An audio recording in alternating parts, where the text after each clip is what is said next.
നമുക്ക് അലീനയുടെയും മനുഷ്യങ്ങളുടെയും നാളത്തെ നല്ലൊരു കഥ കേട്ടാലോ? വീഡിയോ ഇഷ്ടപ്പെടുവാണെങ്കിൽ ഒന്ന് ലൈക്ക് ചെയ്ത് ഹൈപ്പ് ചെയ്യാൻ മറക്കരുത് കേട്ടോ. അപ്പൊ ഇന്നത്തെ വിശേഷങ്ങളൊക്കെ കുറച്ച് ലേറ്റ് ആയിട്ട് വന്നതുകൊണ്ട് ഞാൻ വൈകുന്നേരമാണ് ചാനലിനകത്ത് അപ്ലോഡ് ചെയ്തിട്ടുണ്ടായിരുന്നു കേട്ടോ. അതൊക്കെ കണ്ടു കാണുമെന്ന് എല്ലാവരും വിശ്വസിക്കണം. എന്താണെങ്കിലും നമ്മുടെ കുറെ കാലത്തിന്റെ കാത്തിരിപ്പിനൊടുവില് സ്റ്റാൻലി അങ്ങനെ വന്നെത്തുവാണ്. അപ്പൊ സ്റ്റാൻലി ആരാ എന്താന്നൊക്കെ എല്ലാവർക്കും മനസ്സിലായി കാണുമല്ലോ. ഒടുവിൽ ബാലേന്ദ്രൻ സ്റ്റാൻലിയെ കാണാനായിട്ട് എത്തുന്നുണ്ട്. അപ്പൊ ഈ പറയുന്ന സ്റ്റാൻലിക്ക് അറിയില്ല ബാലേന്ദ്രൻ എന്തിനാ തന്നെ കാണാൻ വന്നേന്നുള്ളൊരു കാര്യം. പക്ഷേങ്കില് ബാലേന്ദ്രൻ ആദ്യമേ തന്നെ അലീനയെ കുറിച്ചുള്ള കാര്യങ്ങളാ സ്റ്റാൻലിയോട് പറയണേ. തനിക്കൊരു പെൺകുട്ടി അറിയാം, അവൾക്ക് ഈ നായ്ക്കളോടൊക്കെ ഭയങ്കര സ്നേഹമാണെന്നൊക്കെ പറഞ്ഞിട്ടുണ്ടായിരുന്നു. കാരണം സ്റ്റാൻലിയുടെ അതേ സ്വഭാവം തന്നെയാണ് അലീനയ്ക്ക് നായ്ക്കളെയൊക്കെ ഭയങ്കര സ്നേഹമാണ്. അതിന്റെ ഒരു പ്രത്യേകത എന്ന് പറഞ്ഞാൽ അലീന ഏത് നായ്ക്കുട്ടീനെ എത്ര കടിക്കാൻ വരുന്ന നായ്ക്കുട്ടിയാണെങ്കിലും അലീനെ വിളിച്ചു കഴിയുമ്പോഴത്തെ സ്നേഹത്തോടെ വാലാട്ടി വന്ന് നിൽക്കും. ആ ഒരു സ്വഭാവമുണ്ട്. അപ്പൊ സ്റ്റാൻലിക്കും ഈ നായ്ക്കളോടെല്ലാം ഭയങ്കര സ്നേഹമാണല്ലോ. പിന്നീടാണ് വന്ന കാര്യങ്ങളൊക്കെ തിരക്കി കഴിയുമ്പോഴത്തേനും ബാലേന്ദ്രൻ ആ കാര്യത്തിലേക്ക് കിടക്കുന്നേ. നിങ്ങൾക്ക് വൈജയന്തി എന്ന് പറയുന്ന ഒരാളെ അറിയാവോ? കാരണം ഗംഗാധര മേനോന്റെ വീട്ടില് കുറച്ചുനാളുണ്ടായിരുന്നു. ഗംഗാധര മേനോന്റെ സഹോദരി വൈജയന്തി അറിയാവോന്ന് ചോദിക്കുന്നേ. ആ പേര് കേട്ട് കഴിഞ്ഞപ്പോഴത്തേനും ഒരു നിമിഷം വല്ലാതെ ഞെട്ടിപ്പോയി സ്റ്റാൻലി മദ്യം കുടിച്ചോണ്ടിരിക്കുകയാണ്. പെട്ടെന്ന് കയ്യിലിരുന്ന മദ്യം ഒറ്റ വലിക്ക് അങ്ങോട്ട് കുടിച്ചു. ബാലേന്ദ്രൻ ഇങ്ങനെ രൂക്ഷമായിട്ടൊന്ന് നോക്കുകയാണ്. എന്ത് പറയണമെന്നറിയില്ല. അത്ര സമയം ഉണ്ടായിരുന്ന സ്റ്റാൻലി ആയിരുന്നില്ല. പെട്ടെന്ന് സ്റ്റാൻലി രൂക്ഷമായിട്ട് ബാലേന്ദ്രനെ നോക്കി. എന്നിട്ട് ചോദിച്ചു, നിങ്ങൾ എന്തിനാ ഇപ്പൊ അവളുടെ പേരും പറഞ്ഞ് ഇങ്ങോട്ടേക്ക് വന്നേന്ന് ചോദിച്ചു. നിങ്ങൾ ആരാ ഇങ്ങോട്ടേക്ക് പറഞ്ഞു വിട്ടെ? ആ സമയം ബാലേന്ദ്രൻ പറഞ്ഞു, എന്നെ ആരും പറഞ്ഞു വിട്ടില്ല. ഞാൻ ചോദിച്ചതിനുള്ള മറുപടി നിങ്ങൾ പറഞ്ഞില്ല. നിങ്ങൾക്ക് വൈജയന്തി അറിയാവോ? നിങ്ങൾ തമ്മിൽ പ്രണയമായിരുന്നു എന്ന് ചോദിച്ചു. അത് കേട്ടതും അയാൾ ചോദിച്ചു, ഇതൊക്കെ അറിഞ്ഞിട്ട് നിങ്ങൾക്ക് എന്ത് ചെയ്യാനാ എന്നൊക്കെ ചോദിച്ചു. എനിക്കറിയണം മിസ്റ്റർ സ്റ്റാൻലി, എനിക്കത് അറിഞ്ഞേ മതിയാവുള്ളൂ. നിങ്ങൾ കാരണം 10-23 വർഷത്തിന് ശേഷം ചതിക്കപ്പെട്ട ഒരാളാണ് ഞാൻ. അപ്പൊ അതിന്റെ കഥ അറിയാൻ വേണ്ടിയാ ഞാൻ ഇങ്ങോട്ടേക്ക് വന്നേന്ന് പറഞ്ഞു.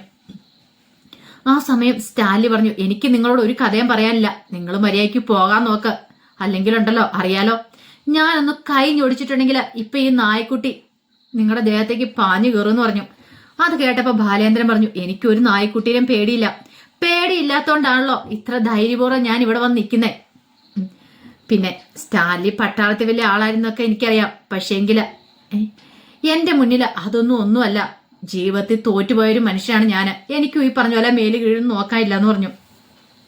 അപ്പോഴേക്ക് സ്റ്റാൻലി പറഞ്ഞു, നിങ്ങളെ വരവിന്റെ ഉദ്ദേശം എന്താ? നിങ്ങൾ എന്തിനാണ് എന്നെ കാണാൻ വന്നേ? എനിക്കത് അറിയണമെന്ന് പറഞ്ഞു. ഇപ്പൊ വൈജയന്തിയെ കുറിച്ചൊക്കെ പറയാനായിട്ടുള്ള കാരണം എന്താ? എനിക്കത് അറിയേണ്ടത്. ആ സമയത്താണ് ബാലേന്ദ്രൻ പറയണേ, നിങ്ങളും അവളും എല്ലാം കാരണം എന്റെ ജീവിതമാണ് നശിച്ചു പോയത്.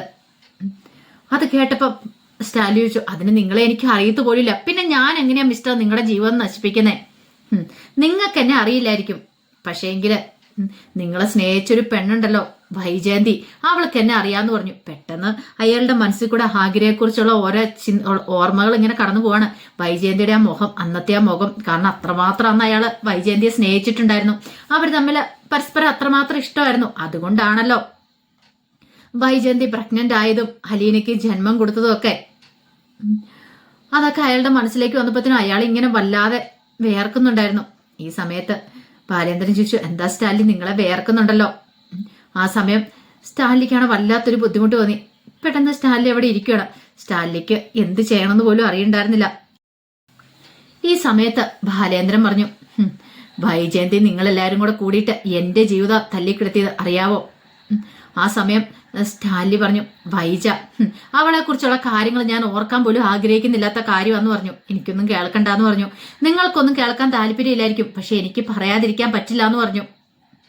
ഞാനിപ്പോ അങ്ങനത്തെ ഒരു അവസ്ഥയിലാണ് പെട്ടിരിക്കുന്നത്. നിനക്കത് പറഞ്ഞാൽ മനസ്സിലാവില്ല എന്ന് പറഞ്ഞു. നിങ്ങൾ എന്നോട് ചോദിച്ചില്ലേ ഞാൻ ഇങ്ങോട്ട് എന്തിനാ വന്നേന്ന്? ഇതൊക്കെ എന്നോട് എന്തിനാ പറയണെന്നൊക്കെ ചോദിച്ചില്ലേ?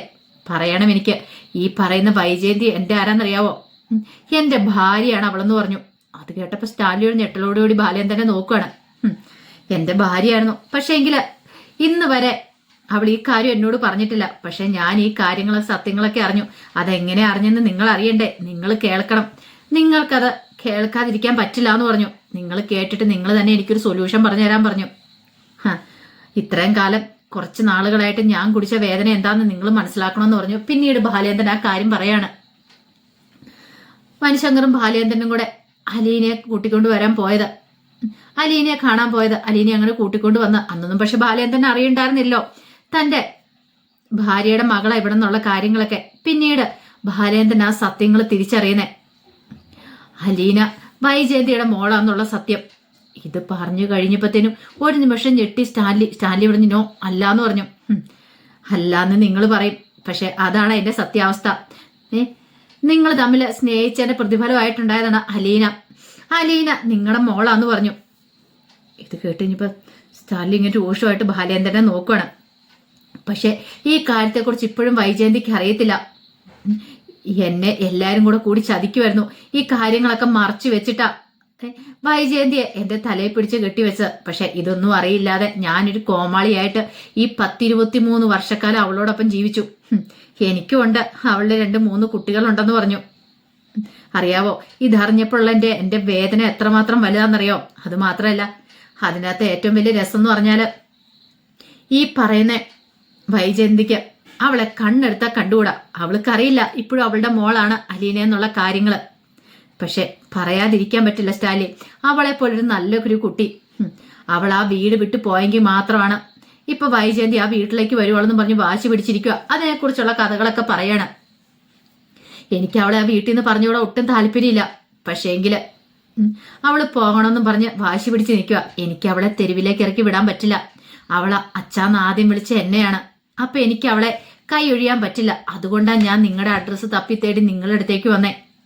എനിക്ക് അവളുടെ അമ്മയുടെ അടുത്തല്ലെങ്കിൽ പിന്നെ സേഫ് ആയിട്ട് ഏൽപ്പിക്കാൻ പറ്റുന്ന ഒരേ ഒരു സ്ഥലം അവളുടെ അച്ഛൻ്റെ അടുത്താ. അതാ ഞാൻ ഇങ്ങോട്ടേക്ക് വന്നേന്ന് പറഞ്ഞു. ഇത് കേട്ട് കഴിഞ്ഞപ്പോ സ്റ്റാൻലി ചോദിച്ചു, എന്റെ അടുത്തോ? അതെ, നിങ്ങൾ എടുക്കണം അവളുടെ ഉത്തരവാദിത്തം. നിങ്ങൾക്കാണ് ഉത്തരവാദിത്തം ഉള്ളേ. അച്ഛനും അമ്മയ്ക്കും അല്ലാതെ വേറെ ആർക്കാ മക്കളെ കുറിച്ചുള്ള ഉത്തരവാദിത്തങ്ങളുള്ളേ? അപ്പോഴേക്കും സ്റ്റാൻലി പറഞ്ഞു, ഇല്ല അതൊന്നും പറ്റില്ല. നിങ്ങളൊരു കള്ളക്കഥയും പറഞ്ഞുകൊണ്ട് വന്നിട്ടുണ്ടെങ്കിൽ ഞാനതൊക്കെ വിശ്വസിക്കണമല്ലേ? അപ്പോഴേക്കും ബാലേന്ദ്രൻ പറഞ്ഞു, ഒന്നുമല്ലേലും നിങ്ങളൊരു റിട്ടയർഡ് ആണല്ലേ, ഞാൻ അങ്ങനെ നിങ്ങളുടെ അടുത്തേക്ക് കള്ളക്കഥ പറഞ്ഞുകൊണ്ട് വരേണ്ട കാര്യമുണ്ടോ? നിങ്ങൾക്ക് സംശയം ഉണ്ടെങ്കിൽ അതിനുള്ള നൂതന സമ്പ്രദായം കാര്യങ്ങളൊക്കെ ഉണ്ടല്ലോ. നിങ്ങൾക്ക് വേണമെങ്കിൽ നിങ്ങളുടെ മോളാണോ അല്ലയോ എന്ന് അലീന എന്നുള്ള കാര്യങ്ങൾ തെളിയിക്കാവുന്നതല്ലേ ഉള്ളൂ. അതിന് നിങ്ങൾ ഇത്രമാത്രം ടെൻഷൻ അടിക്കേണ്ട കാര്യമൊന്നുമില്ല. പക്ഷെ എന്റെ ജീവിതമാണ് നശിപ്പിക്കപ്പെട്ടത്. ഇനിയൊരു കാര്യം കൂടെ ഉണ്ട്. എന്താണെങ്കിലും വൈജയന്തി ഇതുവരെയായിട്ട് ഈ കാര്യങ്ങളൊക്കെ അറിഞ്ഞിട്ടില്ല. പക്ഷേങ്കിൽ അലീന അവിടെ നിന്ന് ഇറങ്ങുന്ന നിമിഷം അവളോട് ഞാനെല്ലാ കാര്യങ്ങളും തുറന്നു പറയുമെന്ന് പറഞ്ഞു. ഇനി എനിക്കൊന്നും നോക്കാനില്ല എന്ന് പറഞ്ഞു. ഇത്രയും കാലം ഞാൻ അനുഭവിച്ച വേദനയ്ക്ക് എനിക്കൊരു അറുതി വരണമെന്ന് പറഞ്ഞു. അവളെ എനിക്ക് പറഞ്ഞു വിടാനായിട്ട് മനസ്സുണ്ടായിട്ടല്ല, എനിക്ക് വേറൊരിടത്തും അവളെ വിശ്വസിച്ചേൽപ്പിക്കാൻ ബുദ്ധിമുട്ടുണ്ട്. അവളെന്നെ അച്ഛാന്നാ വിളിക്കുന്നേ, ഞാൻ അവളെ മോളെ പോലെയാ കാണുന്നേ. അതുകൊണ്ട് എനിക്കങ്ങനെ അവളെ വെറുതെ അങ്ങോട്ട് ഇറക്കി വിടാനൊന്നും പറ്റില്ല എന്ന് പറഞ്ഞു. ഇത്ര സമയം വല്ലാത്തൊരു ഷോക്കിലാണ് സ്റ്റാലിക്ക് എന്ത് ചെയ്യണം, എന്ത് മറുപടി പറയണമെന്ന് പോലും അറിയത്തുണ്ടായിരുന്നില്ല. ഇടയ്ക്ക് ആൻ്റപ്പൻ അങ്ങോട്ടേക്ക് വന്നു.